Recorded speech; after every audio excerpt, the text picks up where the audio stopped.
በፈጠረችው ሰው ሰራሽ ምስል ፍቅር ተይዛ ቀለበት አድርጋለች። ይሄ አፊ ለፊታችሁ የተከፈተ ነገር ካልሆነ በስተቀር አትጠቀሙ። በቀሉ ቡና አልደረሰም። ቡና ሰላም ሰላም፣ በሀገር ውስጥም በውጭም ያላችሁ ውድ የዚግዛግ ቲዩብ ቤተሰቦች እንደምን ቆያችሁኝ? ለእናንተ ያስተምሯችኋል ብዬ ያዘጋጇቸውን ቪዲዮዎች ይዤ መጥቻለሁ። ወደ መጀመሪያው ቪዲዮ አብረን እንሄዳለን። መልካም ቆይታ።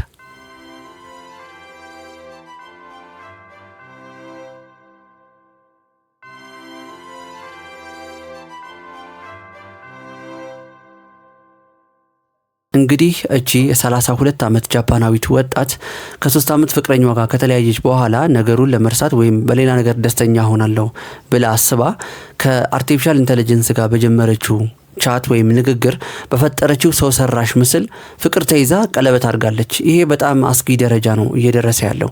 በጣም አስፈሪ ነው።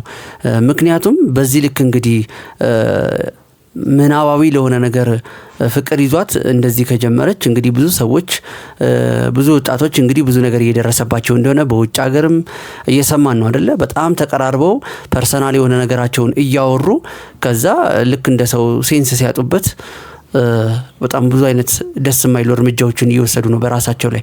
ስለዚህ እባካችሁ ለአርቲፊሻል ኢንተለጀንስ ያላችሁን አጠቃቀም ገደብ አበጁለት ማለት ፈልጋለሁ። እንዴት ነው የሚሰራው ላላችሁኝ ነገር በጣም ሰፊ ነው ነገሩ። ግን በአጭሩ ምንድነው መጀመሪያ ለርኒንግ ሞዴል የሚባል አለ። ያስተምሩታል፣ ፊድ ዳታ ይሰጣል፣ ፊድ ይደረጋል። ከዛ በኋላ ግን ይሄ ኤአይ ወይ ደግሞ አርቲፊሻል ኢንተለጀንስ እንዴት ከሰው ልጅ እንደሚማራ ራሱ እንደሚያስተምር ግን ሳይንቲስቶች ከኛ ቁጥጥር ውጭ ነው፣ አይታወቅም ነው ያሉትና በጣም ሪስኪ ነገሩ ይሄ ነው ማለት ነው። ስለዚህ አጠቃቀማችሁን በልክ አድርጉት። በተለይ ልጆቻችሁ ላይ በደንብ ስሩ ማለት ፈልጋለሁኝ። ወደ ቀጣይ ቪዲዮ። ዛሬ ወዳጃችሁ የምትሉት ሰው እንኳን ማይነግራችሁ ነገር እኔ ልንገራችሁ። እግዚአብሔርን ከአንድ ቦታ ነው አሁን እየመጣው ያለሁትና ሰው ጠይቄ እና ምን ወዳ ጓደኛችንን ጠይቀን እየመጣን ነውና እባካችሁን በቻላችሁት አቅም ምግብ ቤት ገብታችሁ ምግብ ቀረበ አይደለ? እጅ ለመታጠብ እንዳትሄዱ፣ ከነቆሻሻው ብሉት። ሆዳችሁን ቢያማችሁ ይሻላል። የሰው ልጅ ጭንቅላት ውስጥ እንዴት እንደዚህ አይደረግም። አሁንም ነገም ከነገ ወዲያ የምነግራችሁ ነገር ምግብ ቤት ሲገቡ ታጥባችሁ ግቡ። አፊ ለፊታችሁ የተከፈተ ነገር ካልሆነ በስተቀር አትጠቀሙ። በቃ እንዳትጠቀሙ። ሰው ቅናተኛ እየሆነ ነው። ቅናተኛ እግዚአብሔር ምስክሬን። እኔ ከድሮም ነው እኔ ምግብ ቤት እጄን ታጥቤ ገባለሁ፣ በላለሁ ምግብ እዛው ከሁሉም እየተያየን እንበላለን። ምግብ ቀርቦ እጄን ለመታጠብ ሆነ ማንም ይሁን ትጠረጥረኛለህ ይበል፣ ይጠረጥራለሁ። አዎ እንዴ የእናቴ ልጅ ና እንዴ። አሁንም ነገም ከነገ ወዲያም ኮካ፣ ለስላሳ፣ ቢራ ምንም ይሁን ከፈታችሁት አይደል? ጨልጣችሁት ሂዱ። ስትመጡ ሌላ አዘዙ። ማርያምን ከፍተታችሁት እንዳትሄዱ። በብርጭቆ ደግሞ አትጠቀሙ። ምንም ነገር በጠርሙስ እዛው ይዛችሁ ሽንት ቤት ብትሄዱስ ምን ችግር አለ? ጀርሙ ይመማችሁ በኮሶ መድኃኒት ምናምን ይጠፋል። እንግዲህ ውድ ቤተሰቦቼ በቪዲዮ ላይ እንዳዳመጣችሁት ነው። ምናልባት እኔ እንደሚመስለኝ መጀመሪያ ላይ ልጁ ምን አለ? አንድ የምንወዳት ጓደኛችንን ጠይቀን እየመጣን ነው አለ። ይህንን መልእክት እንዲያስተላልፍ ያስገደደው ወይም ያደረገው ጓደኛቸው እንደዚህ አይነት ነገር ደርሶባት ይሆን አላውቅም። ነገር ግን ልጁ በተናገረው ነገር ላይ ሀሳብ አስተያየት ለመስጠት ምንድነው ለይሉኝታችን ቀይ መስመርና ገደብ ልናበጅለት ይገባል። ሲቀጥልም ደግሞ ምንድነው በዚህ ልክ እጃችን እንኳን ታጥመን እስከምንመለስ የማናምነው ቤተሰብም ይሁን ዘመድ ጎረቤትም ይሁን ጓደኛ ካለ ሲጀመር አብሮ ማዕድ መቅረብ አያስፈልግም ማለት ፈልጋለሁ። ይቅርታ አድርጉልኝና ይሄ የኔ አመለካከት ነው። ምክንያቱም እየፈራችሁ እየተጠራጠራችሁ ማስመሰል ነው እንጂ እውነተኛ ፍቅር አይደለም።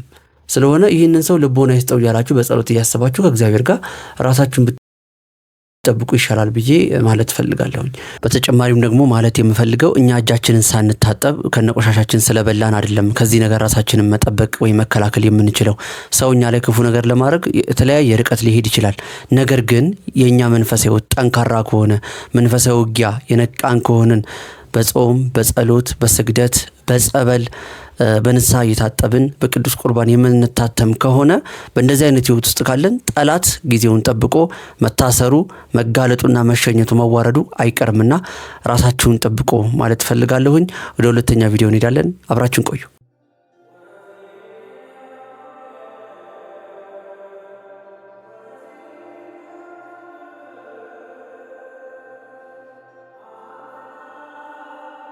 በቪዲዮ ላይ እንዳያችሁት ታክሲ ውስጥ ተሳፍረን ብዙ ጥቅሶች ብዙ አባባሎች እናያለን። ነገር ግን እንደዚህ አይነት ነገር እኔ አጋጥሞኝ አያውቅም፣ ለመጀመሪያ ጊዜ ነው። ለዛ ነው ቪዲዮ ነው እናንተ ይዤላችሁ የመጣችሁት። ቪዲዮን ያልቀረጽኩትም የሌላ ሰው ነው እና ገርሞኝ ነው፣ በጣም ደስ ብሎኝ ነው። እንደዚህ አይነት ታክሲ ሹፌሮችና ረዳቶችን ያብዛልን ነው የሚባለው በእውነት። አንዳንድ ተሳፋሪዎችም ደግሞ ለአባቶች ከፍለው የሚወርዱ አሉ። በጣም ደስ ይላል። እንግዲህ እውነት ሳየው በጣም ስለገረመኝ ነው ወደ እናንተ ይዤ የመጣሁት። ሲቀጥል ደግሞ እባካችሁ ማለት የምፈልገው አንዳንድ ሹፌሮች፣ ረዳቶች፣ ተሳፋሪዎችም ሶስተኛ ሰው ወንበር ላይ ጠጋ ብሉና አባታችን ብሎ በአክብሮት እንደመጠየቅ እንደው ክህነቱም ይቅር እድሜያቸውም አለ ማክበር ሲገባን አንተ ብለን አዋርደን መገፍተር ጉትቶ ማውረድ እባካችሁ የትኛውን ገንዘብ ለማትረፍ የትኛው ነገር ትርፍ ለማድረግ ነው እንደዚህ የምታረጉትና እባካችሁ እንደዚህ አታርጉ። ቢመርቋችሁ አይሻልም ከሚያዝኑባችሁ? እንደዛ ይሻላልና እባካችሁ ማለት ፈልጋለሁ። ወደ ሶስተኛው ቪዲዮ አብረን እንሄዳለን። መልካም ቆይታ። እዝራ 6 ሰዓት ሊሆን ነው። እስኪ ቡና ካቀራሩ። እሺ ቆይ አንዴ ማያ አንዴውን ነገር እያረኩ ነው። እሺ 6 ሰዓት ሳይሆን ቶሎ አቀራርብልኝ። ማለት 6 ሰዓት መሆኑ ለምን አስፈለገ? አይ ምንም እንዲሁ ነው። እማዬ ግን ቡና ሱስ የለብኝም ትያለሽ እንጂ በጣም ነው ያለብሽ። እኔ ኧረ እኔ ቀን ለመክፈያ ነው እንጂ ይሄ ባልጠጣስ እንዴ ምን ቢቀርስ? እሺ እንደዛ ከሆነ እስኪ 1 ሰዓት ተሳልፊና 7 ሰዓት ጠጪ። 1 ሰዓት ኧረ እኔ ባልጠጣስ ጥንቅር ብሎ ቢቀር እስቲ እናያለን። እሺ ስንት ሰዓት ነው አሁን? 5 ሰዓት ከ59 ነው። በቃ 6 ሰዓት ነው። በቃ አሳይሃለሁ አሁን 6 ሰዓት አልሆነ? አይ አልሆነም። አሁን 6 ሰዓት ሆነ። ይሁና ታዲያ ምን ይመጣል? እኔ በቃሉ ላይ እንደሆነ ምንም ጠብ የሚል ነገር የለም ወይ ምንም ይመጣ ነገር የለም። ምንም ይመጣ ነገር የለም። እማዬ ይሄ ነገር ይቅር በቃ ላቀራርብልኝ። አረፍ ምን ይከብዳታል ብለህ ነው ወይ? አይ አይደለም። በቃ ታዲያ በቃ ምን ይመጣል?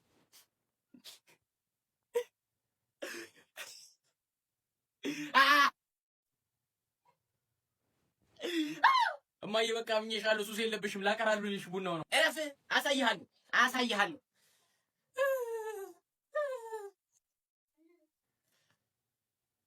እንዴ ቤት ውስጥ ሰው ምን ያደርጋል?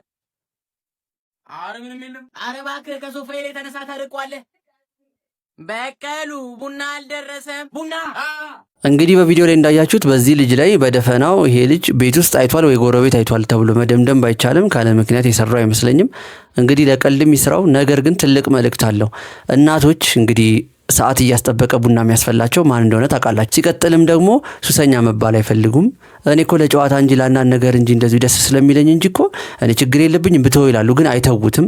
ሲቀጥልም ደግሞ ያቺ ሰዓት ስታልፍባቸው እንዴት እንደሚወዘጋገቡና ግራ እንደሚጋቡ እንደውም መጨረሻ ላይ ቪዲዮ ላይ እንዳያችሁት እንዴ ማን ነው ቤት ውስጥ ያለው ኧረ ሶፋዬ እንዳሰብረው ምናምን ሲል ልጁ አይታየውም፣ እሳቸው ይታያቸዋል። ያ ማለት ምንድነው? አንዳንድ እናቶች ቡና ሲያፈሉ የሚያጓሩም ከሆነ ባያጓሩም ባዶ ወንበር ያስቀምጡና ማንንም አይቀመጥም እዛ ወንበር ላይ መጥቶ ቁጭ ብሎ ግን ቡናውን ጠጥቶ ወይ ያንን ነገር ተሳትፎ የሚሄድ ነገር አለ ማለት ነው፣ አጅሬው ማለት ነው። ስለዚህ ምንድነው ይሄ እንደ ቀልድ የሚታይ ነገር አይደለም፣ ትልቅ አስተማሪ ቪዲዮ ነው። እንግዲህ የቡና ሱስ ያለባችሁ ሰዎች ራሳችሁን ፈትሹ። እስቲ ከምን አንፃር ነው ይሄን ነገር መተው ያልቻልኩት ብላችሁ እስቲ ራሳችሁን ወደ ውስጥ ለማየት ሞክሩ። አብራችሁን ስለቆያችሁ በጣም አመሰግናለሁ። ላይክ፣ ሰብስክራይብ፣ ሼር በማድረግ የዚግዛግ ቲዩብ ቤተሰብ ሁኑ። ሰላም ሁኑ።